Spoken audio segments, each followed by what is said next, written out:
আয়াত ১২৮ ইন্নাল্লাহা মা'আল্লাযীনা ইত্তাকাও ওয়াল্লাযীনা হুম মুহসিনুন।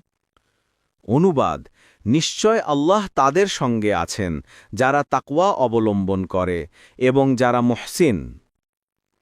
তাফসীর ১ নং ফুটনোটের বিবরণ।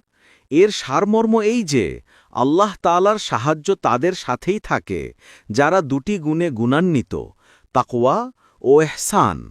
তাকওয়ার অর্থ হারাম কাজ পরিত্যাগ করা এবং ইহসানের অর্থ সৎকর্ম সম্পাদন করা। ইবনে কাসির।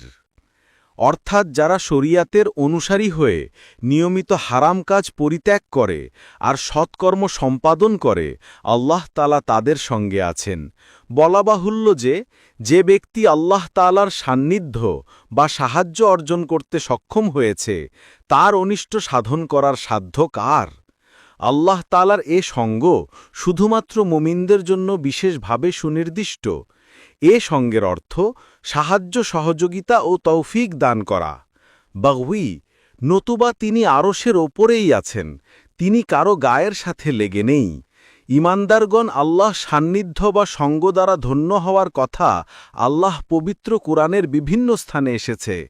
দেখুন সূরা আল আনফাল আয়াত নাম্বার ১২, সূরা তহা আয়াত নাম্বার ৪৬, সূরা আত-তাওবা আয়াত নাম্বার ৪০, সূরা আশ-শুআরা আয়াত নাম্বার ৬২।